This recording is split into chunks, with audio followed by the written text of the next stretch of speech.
Hey everybody, welcome back to what will prove, I hope, to be a gigantic show. A little bit of a weird show. We're gonna be mixing things up. So I'm John Adarola, Jayar Jackson is here, and will continue to be here on this and all Wednesdays. But I will not be here for all of this Wednesday. This and all Wednesdays. What is this, the crack about last week because I wasn't here on a Wednesday?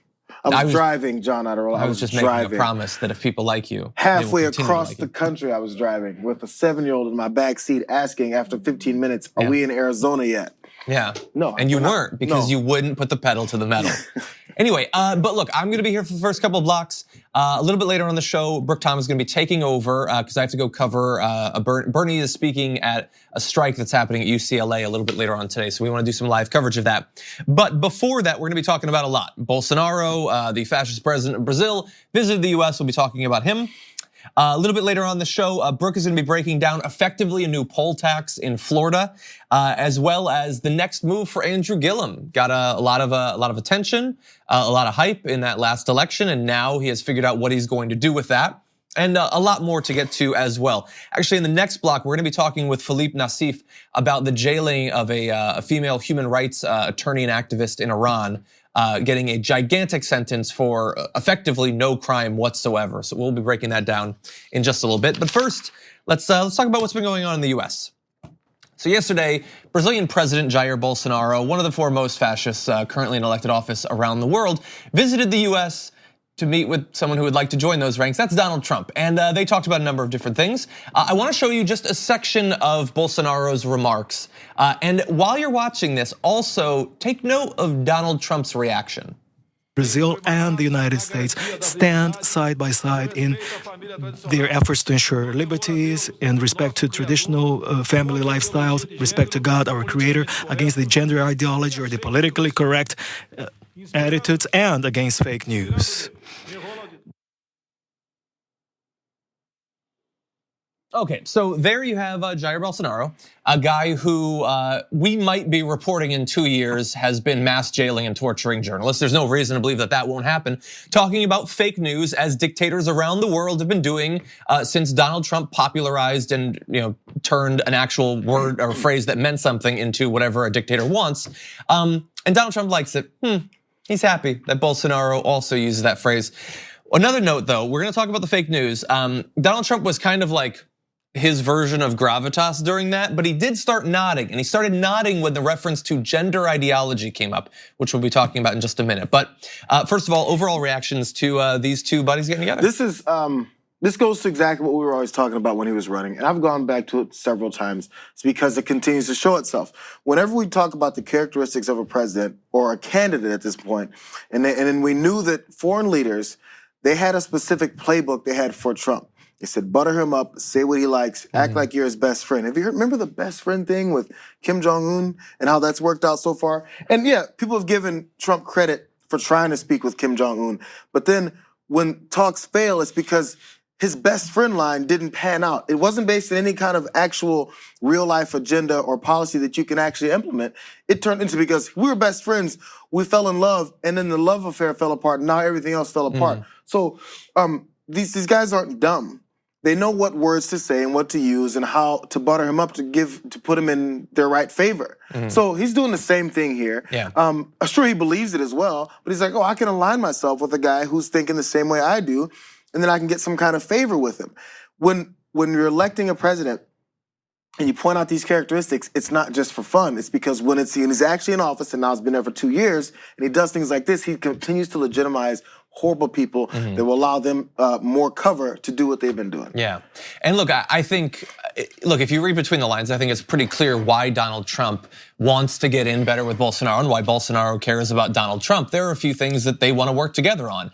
Bolsonaro wants to strip every tree from the Amazon and turn it into grazing land and all of that. That would be good for some corporations in Brazil and also for some gigantic corporations in the US as well. So they like that from a business perspective. Also, if Donald Trump decides to invade Venezuela, there's a reason to believe that Brazil might aid in that in some way. And Brazil wants access to US weapons. Donald Trump Trump today was talking about trying to add Brazil to NATO to make it easier to sell them weapons and work together militarily as well as economically. So I think that's what's really underlying it. But look at what they're willing to do to strengthen this relationship and keep Bolsonaro's hold of power in Brazil. He is going to scapegoat people, the same as Donald Trump, although not necessarily the same groups. So on the case of Bolsonaro there, where he's talking about gender ideology, it's this idea that people who want their fundamental human rights to be recognized, members of the LGBT community, they're just pursuing an ideology like any others, and we don't have to respect it. And if we don't, maybe they don't deserve any rights. There's nothing fundamental, there's nothing deserving of respect. It's just an ideology. And these attacks are not just rhetorical from Bolsonaro, they have already had multiple effects on those communities inside of Brazil. So right off the bat, Bolsonaro's Minister of Women and Family, Damares Alves, was recently quoted as saying, "Girls will be princesses and boys will be princes. There will be no more ideological indoctrination of children and teenagers in Brazil." So that's the Minister of Women and Family. The Minister of Education, Ricardo Velez Rodriguez, shut down a section of the ministry devoted to diversity and human rights. He has said he is against the discussion of gender theory, which stutters gender identity in the classroom. So again, don't even study this stuff. Take it down. The new Minister of Women, Family, and Human Rights also declined to add the LGBT community as a group explicitly protected by its mandate. Last month, the health official who headed the nation's HIV prevention task force was fired, apparently for authorizing a campaign aimed at educating transgender Brazilians. And here's the thing, like we had every reason to believe, we did multiple videos on the damage report specifically about various elements of why Bolsonaro is a disaster and will be a disaster if he became president. But we also saw it acting out in the months leading up to the election, where homophobic hate crimes in Brazil rose 75% in the few months leading up to that election. And now we're seeing it enacted in government policy in Brazil. If you gave all these quotes and lines and policies off of many people within his inner working political circle and said this was an American official in the Trump administration, many ears wouldn't perk up and say, that sounds like another country. That doesn't sound like America. Because it's very similar policies and very similar approaches and meanings behind what people's general human rights are here. Yeah. So when guys in this, if other leaders do this and they're seen as the dictatorial nature of their policies and human right violations policies that they do, we're supposed to seem different than that. But now it's all just meshing together because this is the way we approach our politics as well. These are the kind of folks that we have running the country, and then we're now proud of it just because of the name or the party behind it. This is what we have to snap out of. Yeah, and we've been talking about Bolsonaro for some time now, and like I'm gonna read just a couple quotes. We've gone through so many, but him saying back in 2011, "I would be incapable of loving a homosexual son." This was said by an American politician just last month or earlier this month. Oh, that's true, that he'd see if they could swim. That's true, yeah, there is. Similar. Yes. Also said that he would rather his son died in an accident than showed up with some bloke with a mustache. Also, by the way, just said, "I'm in favor of torture," you know that.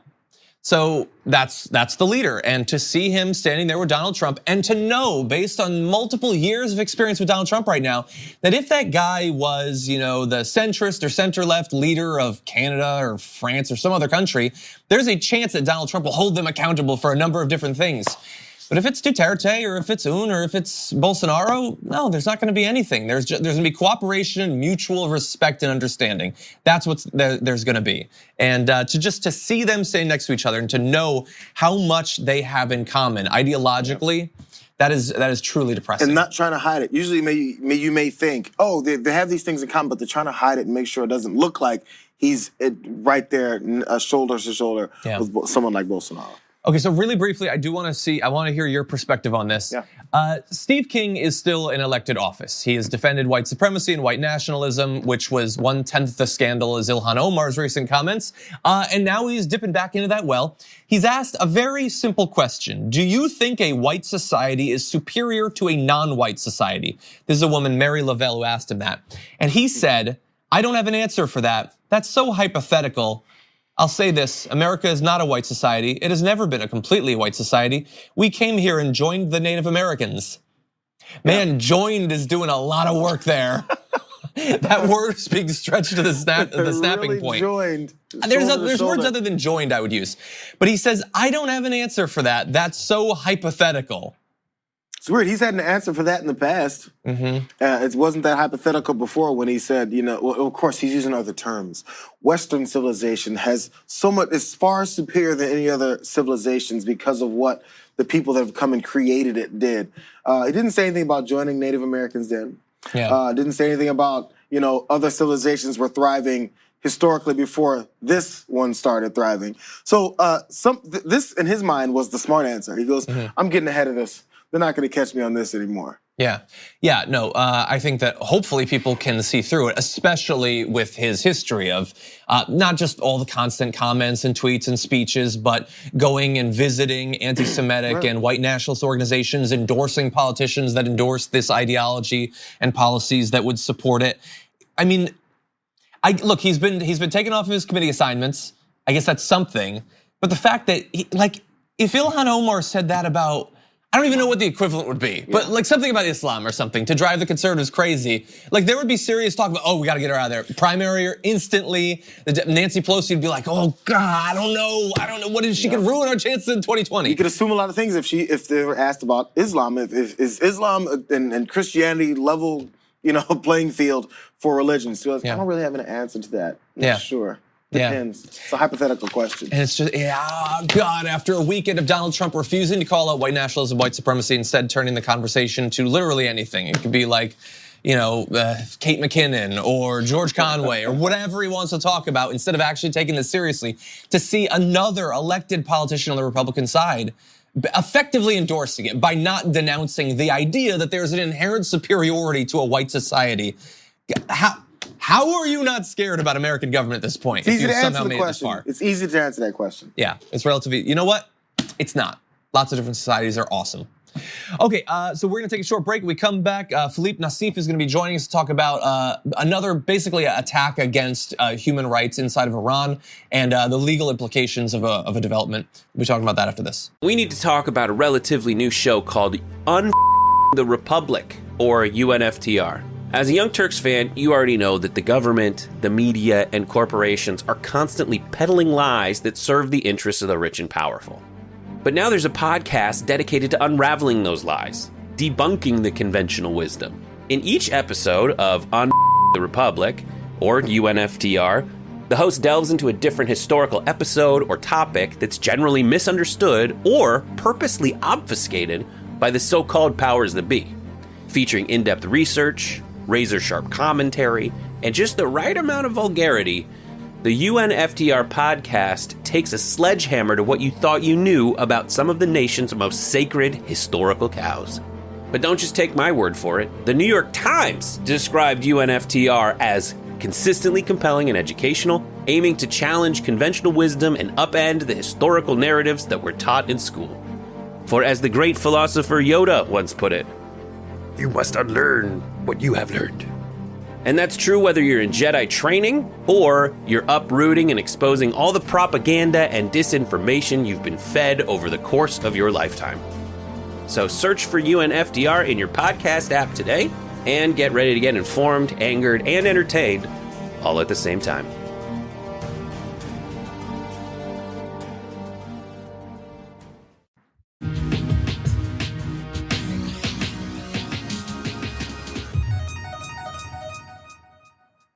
It's likely that you have not heard the name Nasrin Sotoudeh, but you should have, because this is a woman operating inside of Iran, a prominent Iranian human rights lawyer, defender of women's rights there, who for years has risked spending her life in jail to defend the rights of women to not wear hijabs and a number of other things. And as of this month, she has been sentenced to 33 additional years in prison for the work that she's done. And I want to break down how exactly we got to that point and what it represents for Iran. And joining us to help do that is Philippe Nassif. Welcome to the Damage Report. Thank you for having me, John. I appreciate it. Very glad to have you on. And I originally read about this case actually from a report by Amnesty International. So thank you for your organization's work in this case as well. Before we get into the charges, can you tell us a little bit about Nasrin's career? Great. So Nasrin is a very well-known human rights advocate and human rights defender in Iran.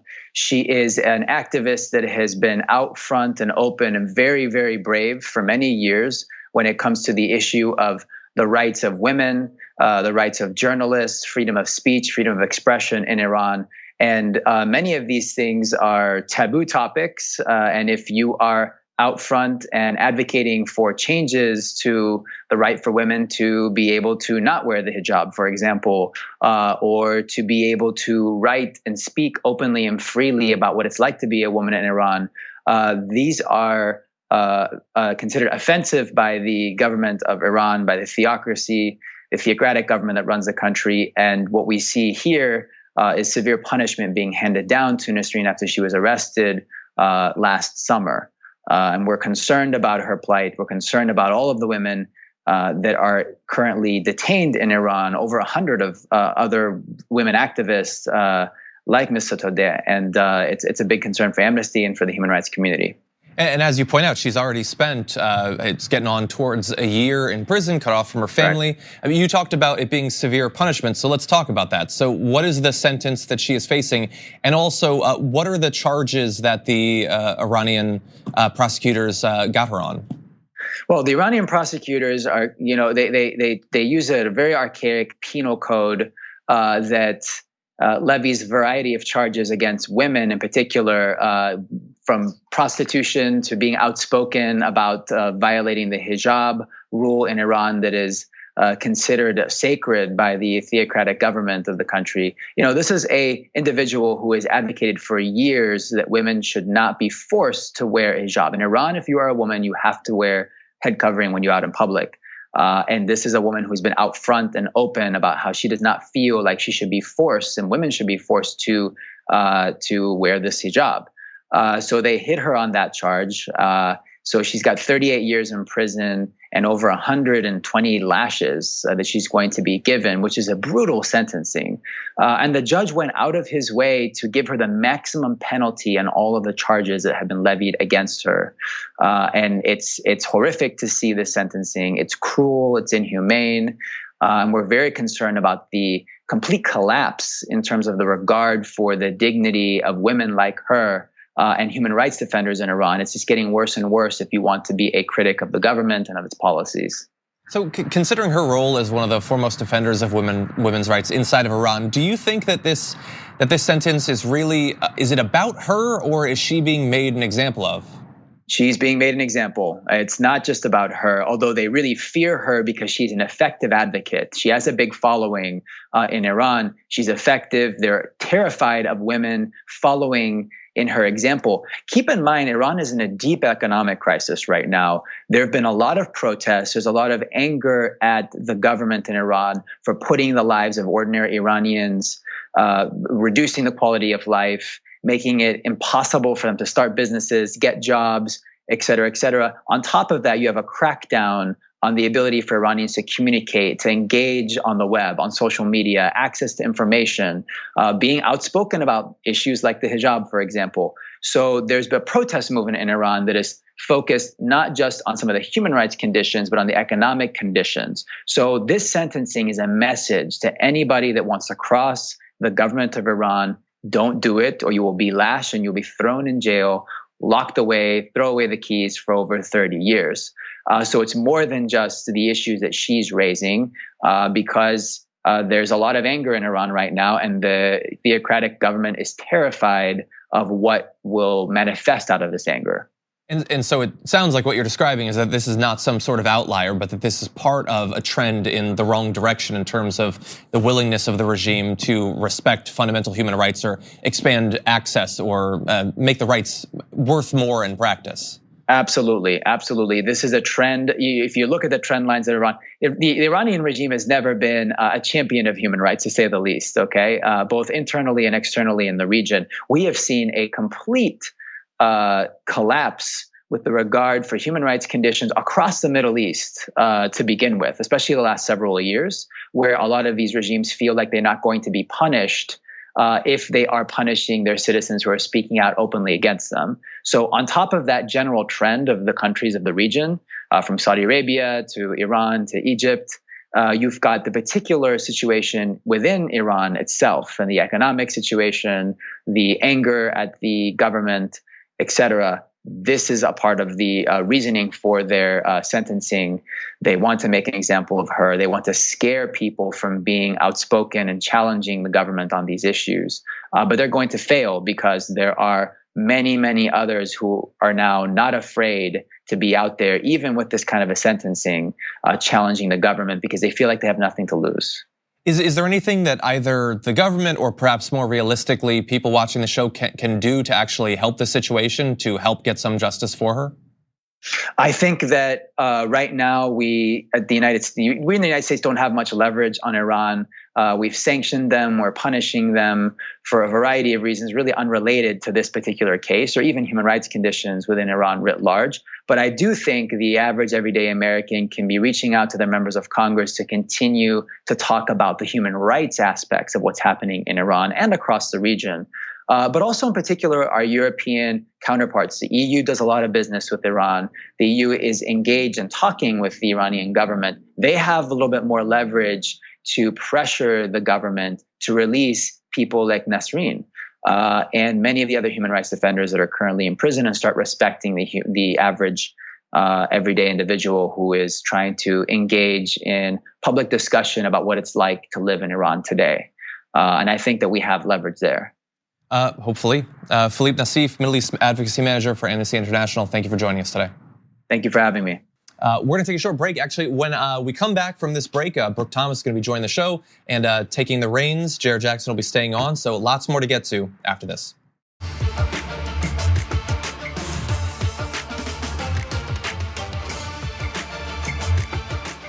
Hey there, welcome back to The Damage Report. I'm Brooke Thomas, stepping in for John, but please do not turn your screen off because John will be back tomorrow. This is just temporary, okay? Got a couple stories out of Florida for you. First up, Florida lawmakers actually have advanced a bill that will limit the number of felons who can vote. Now, here are the details. This bill would require all felons to pay back court fees and fines before they can register to vote. And so we're talking about hundreds of millions of dollars in total. Julie Evanson is with the ACLU, and she says what the barriers proposed in this bill do is nearly guarantee that people will miss election after election because they cannot afford to pay financial obligations, calling it an affront to Florida voters.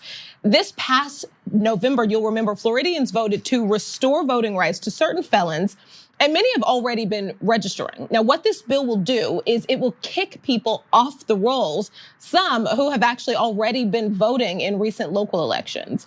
Now, Evanson went on to say, keeping voters who can't afford to pay their fees immediately, keeping them disenfranchised for additional years, decades, or for the rest of their life is not what was contemplated by voters who passed this amendment. She says the financial obligation element of the bill that advanced Tuesday affects two groups: low-income felons who can't afford to pay back fees and those who committed property crimes and were sentenced to pay large sums of restitution and put on payment plans. Now, the measure also qualifies a slew of felonies with any kind of sexual component as a disqualifying sexual offense. That includes crimes like having an adult entertainment store too close to a school, as well as certain prostitution crimes. And finally, AOC jumped in on the combo, simply calling it a poll tax by any other name, with Public Citizen then jumping in and reminding us that Florida was the first state to adopt a poll tax. And they say this marks the GOP trying to become the first state to re-adopt one. So we talk in history all the time about how far we've come in America. Yeah. Please stop complaining. You guys know what it was like in slavery times. You guys know what it was like in the civil rights era. Look how far we've come. Right. And we continue to see over and over again that all we've come in many elements is a new way to cover up and continue to do the same things we've always done. If you want to ask someone directly, any of these Republicans within this state legislature, what the reasoning is for this, for their implementation or their interpretation of what Amendment 4 was supposed to do, and you say, so is this a poll tax? They won't say it, but it's obviously what it is. So then I ask them next, so what's the reason for? What do you need to do to keep these folks from voting? Because we already know it's all connected. The judicial system and the way we put many folks in prison and giving them fines that are disenfranchised because of their race or because of their background, their economic background. So we don't want those people voting. Why not?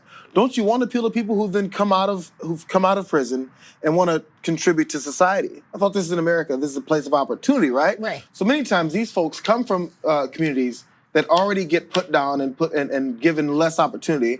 Then after they're thrown in jail for many times small types of crimes, they don't get a chance to then come out and get better jobs, contribute to society. So now they put with this extra fee. And keep in mind, this fee is not part of any kind of judgment from a judge. These are fees from court fees implemented by clerks and then added on to by creditors and debt collectors that now have percentages put on top of it of interest fees. This is absolutely planned to make sure no one else votes, or certain folks don't vote because they don't want to have to deal with these people's decisions and agendas. Right, it's like financial gerrymandering. Absolutely. Basically, I think, people who commit felonies should pay their fines. That's part of your punishment. But should we be taking away someone's civil liberties because they can't pay a fine after already serving their time in prison? And I think also this kind of gives the idea that felons are just not paying their fines because they don't want to. They just don't want to. It kind of like ignores how hard it is to find a job when you're a convicted felon, a place to live, many other things like that. Reasons a lot of times these people can't pay these fines. They know this. This doesn't fall on. They're not stupid. There's no way they go, I don't know how the system works. I'm only one of the legislators and I'm part of government. Right. They know how the system works and they know how to use it to their advantage. All right, well, so on the other end of this, let's talk about Andrew Gillum, because today he is launching a massive voter registration group dedicated to taking down Trump. You'll remember he did lose the most recent race for governor of Florida by less than half a point. Meanwhile, the Florida Democratic Party says it will spend $2 million in the next year to register 200,000 voters ahead of next year's presidential primary. Florida Democratic Party chairwoman Terry Rizzo said the party has not dedicated enough resources to registering voters in recent years. And there are currently 4.96 million registered Democrats in the state compared to 4.7 million Republicans and nearly 3.6 million voters with no party affiliation. And many people thought, and I think some were hoping, that Gillum would respond to the loss by running for president, kind of like Beto. But it seems his focus is getting more registered voters to the polls, which one could say is, much more important. This is the way. Of course, you always start from, I guess, as much local political change as you can, because that's where it builds. Everyone focuses so much on the presidential race. Right. Oh, and the president's going to do this. So when the president is in office, he can't do everything, despite what our current president thinks and is attempting. They can't do everything. He's not going to go and change what's happening in Florida. So Andrew Gillum is in Florida. He's a Floridian. He's looking to change the problems there. And then once that happens, maybe there's some groundswell of people thinking, hey, I do have some level of control and power over what happens in my state. Maybe some citizens realize, hey, maybe my vote does count. We talked about the millions of voters that are there, either unregistered or unaffiliated, and you're not sure where their political leanings could be as long as you go out and reach out to them and tell them what their power is if they do vote. I mean, then going back to the story we were just talking about, like especially in a time when their state lawmakers are trying to stop people from voting. All right, I have a little more on this. Of course, we all know voting registration in Florida matters a lot. Of course, Trump's campaign already has its eye on Florida. And as Politico pointed out, if a Democrat can carry Florida in 2020, he or she could win the White House by capturing just one other swing state, Wisconsin, Michigan, Ohio, or Pennsylvania. And that's if the remaining states voted the way they did in 2016. You know who else knows that? Who else knows that? These folks that are trying to limit or actually subvert the voting process that happened with Amendment 4 in the midterm elections. They know if there's any kind of change in the voting, what it could do for bigger elections like the White House. They know this. That's why they know how big Florida is and want to make sure it stays the way they want it to be. And so it just kind of reminds me of how Stacey Abrams kind of responded. And we don't really know what everyone's doing as far as running for president, but she's spearheading that lawsuit challenging Georgia's elections and how they're run. Michael Bloomberg announced he's not going to run for president. A lot of people happy about that. And instead, he's going to fund a voter registration effort in multiple states. And it does kind of make me think what change could be made in Texas if the popularity that Beto O'Rourke has was put into getting more voters to the polls. Yeah, or even, I'm not going to assume it's not going to happen. Or if your presidential aspirations don't pan out and you're from a state like Texas and your name happens to be Beto O'Rourke, then maybe you do take that new notoriety. Right. Because a lot of people run for president for notoriety. Let's keep it real.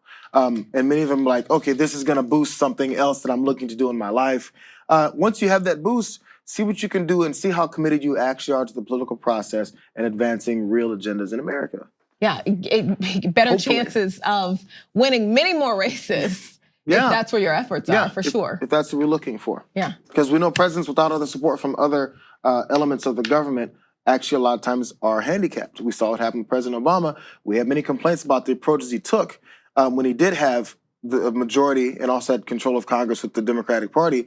And we saw how much worse it got once he lost that control. I just can't stop thinking about how close all of these races were. And yeah, if the voters, more voters on their side made it to the polls, the changes that could have been made just last November. So we can complain about, people in other aspects of office and how Congress never has a positive approval rating.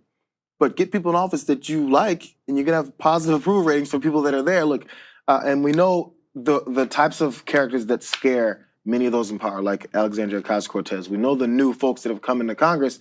If you fill it with those types of folks that are actually listening to the will of the people, maybe you might change some of the opinions. Yeah. Okay, we have lots more to come on the damage report. John's here in spirit, I promise. Stay with us.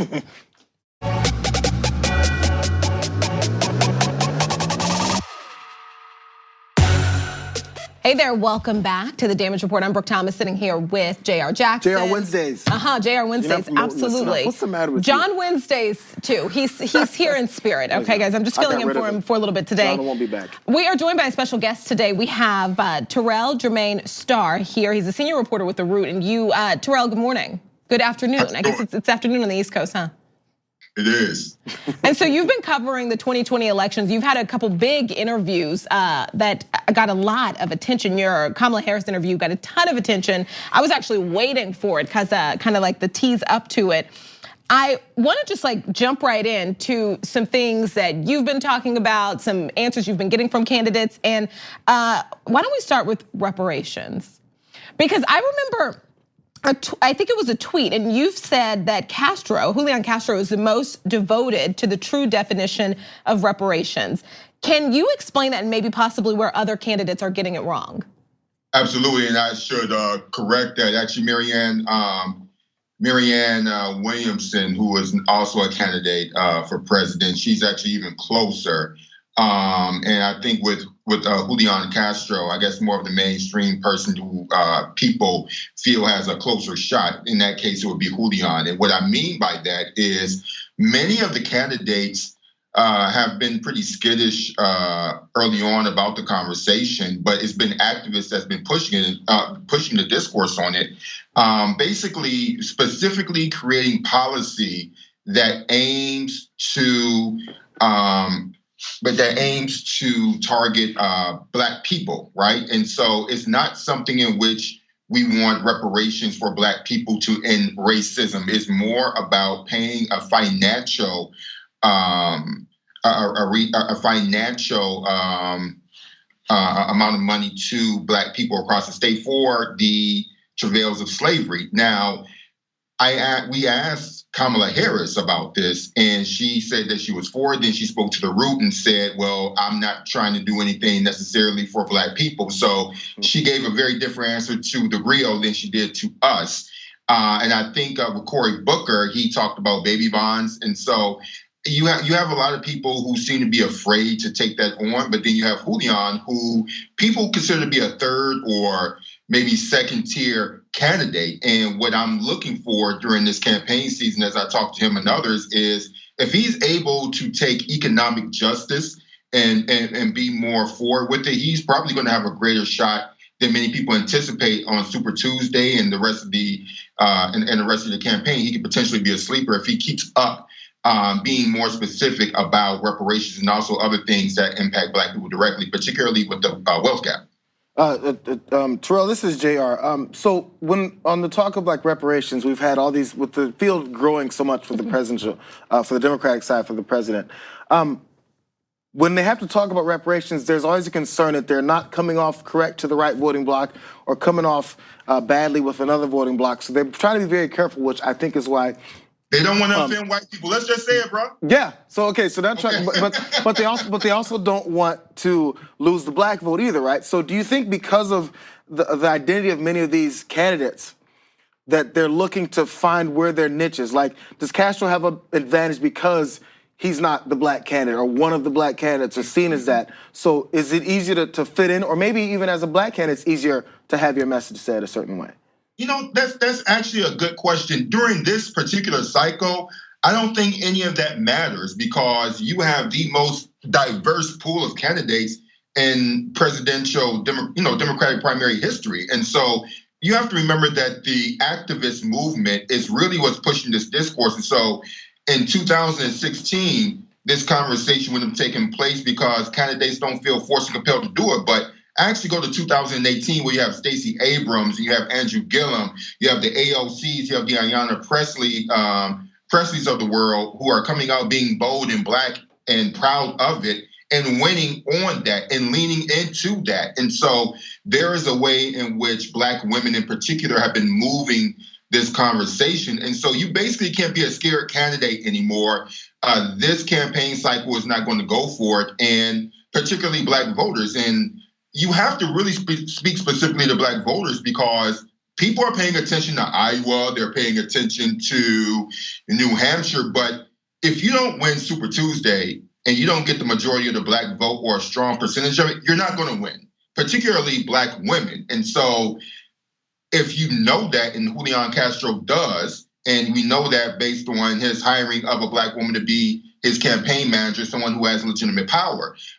So it's not going to matter what your race is. What's going to matter is if you sound real or not, because we had Stacey Abrams, we had Andrew Gillum, people who we all felt that had they won their respective gubernatorial races, that they would be in the line for president, and they came out being authentically Black in themselves and being bold and being progressively Black. And so nobody's going to be able to get away with that. And if you're a candidate that's scared to talk about reparations, that's going to be a major mark on you. Interesting. All right, Terrell, let's talk about Trump's use of ICE with Black immigrants, because I think sometimes we do have kind of like this narrow view of who is impacted by unfair immigration policies. And in kind of thinking about this and this question, I was reminded of 21 Savage and his detainment. It was last month, I think, by ICE, and they called it a targeted operation. And outside of the PR tour immigration officials kind of went on regarding his arrest, it is a story that is pretty common with many Black immigrants. And it's just not something that I think we think about or are talking about as often. And I know you're working on something about this. And I was wondering, do you think things are worse under Trump? Oh, far worse, right? So the thing is that, the way that ICE is operated, even under former President Barack Obama, none of these administrations have been particularly kind to immigrants through ICE. So, but what makes the difference with Trump is that he's so openly racist and so openly direct and forward about targeting countries in which they're basically people of color, namely Eritrea, Guinea, Sierra Leone, recently Ghana, for example, right? You also have Cambodia, and in 2017, the Trump administration ordered visa restrictions against the countries I just named. And the excuse is that they were not adequately processing applications for deportation of their nationals from the United States to their respective countries. Now, if you speak to those respective countries that I named, Ghana, for example, they will tell you that, well, the U.S. has not given us the proper paperwork to prove that the people that they want to send to us are in fact our nationals. Now, the Advancement Project in Washington, D.C. recently filed a lawsuit against ICE, against the State, Department of State, Department of Homeland Security, and among other departments, because they want specific information behind why individual people are being detained by ICE and being ordered to be deported. And so you have situations in which these deportation notices have been signed, but we don't know what type of crime the people may have broken or violated or not. And so it's just very arbitrary. And so the work that I'm going to be doing over the next few weeks will be discussing this lawsuit by the Advancement Project in Washington, D.C., but also exploring how these bans are impacting people who can't get visas to come to work, for example, over the United States.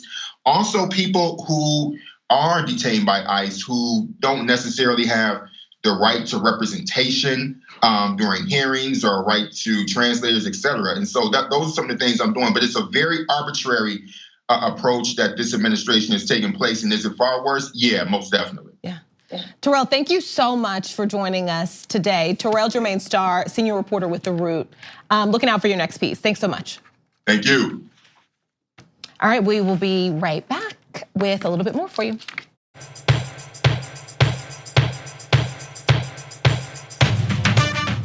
Hey there, welcome back to The Damage Report. I'm Brooke Thomas, filling in for John Adirola. I've got Jayar Jackson sitting next to me. We're gonna take it to New York because Stuyvesant High School in New York has a lot of people talking, and not in a good way, after only 7 black students were admitted to the school out of 895 spots.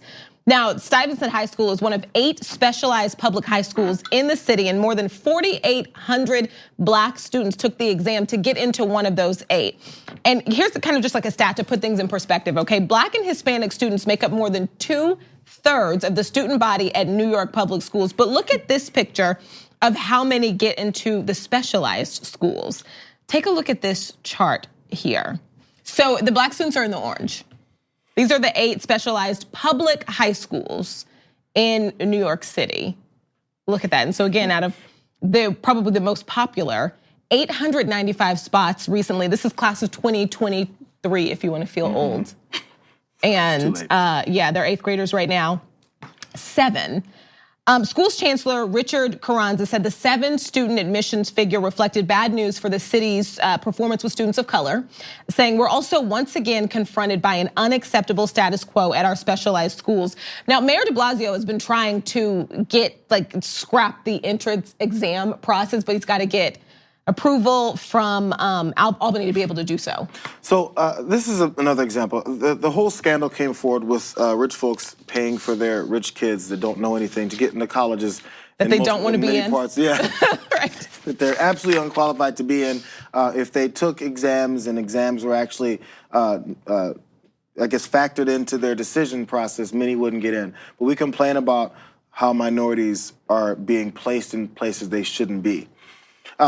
And then it starts in the areas, I mean, from elementary school. We're talking about high school here. Right. From elementary school, children, as we've always seen in many studies, are placed in certain areas or treated certain ways or given certain opportunities that others aren't given just because of our perception of them. They're seen as older when trouble starts up. Like this 5-year-old they see as like a 9-year-old a lot of times whenever there's a trouble just because of their race and ethnicity. So in coming from this point of now being admitted into an opportunity, again, we keep talking about America, this is the land of opportunity. You come here, it doesn't matter what race, creed, nor whatever baby cradle you were pulled out of. Bootstraps. It doesn't matter, you can all make it. Right. No, but everyone doesn't believe that. People in power, administrators, admissions folks, don't believe in this acceptance of an opportunity of America. So you can talk about all you want, but until we actually, that permeates society, it's not gonna change. And it keeps getting proven over and over again from studies like this. I mean, if diversity is important in New York City, this test isn't working. That exam process. All right, let's move on to just a ridiculous story for you. In defense of her argument that offering reparations to Black Americans would actually make race relations worse, Fox News host Katie Pavlich made this ridiculous comment about slavery. Watch this.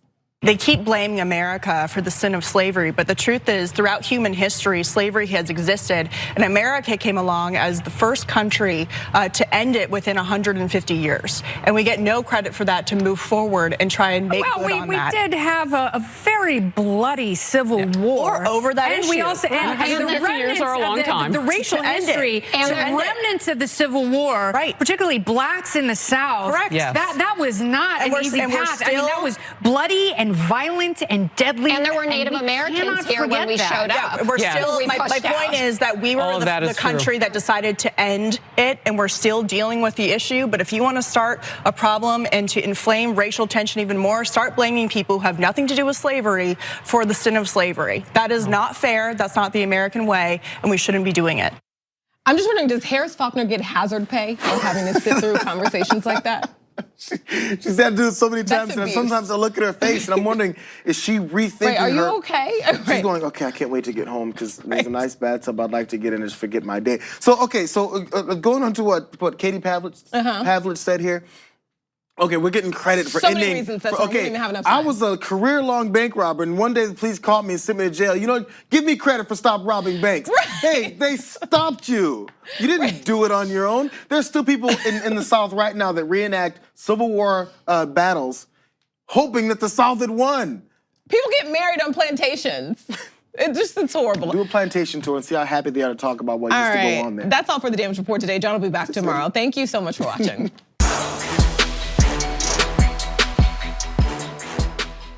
Thanks for listening to the full episode of The Damage Report. Support our work, listen ad-free, access members-only bonus content, and more by subscribing to Apple Podcasts at apple.co/TYT. I'm your host, John Adarola. I'll see you soon.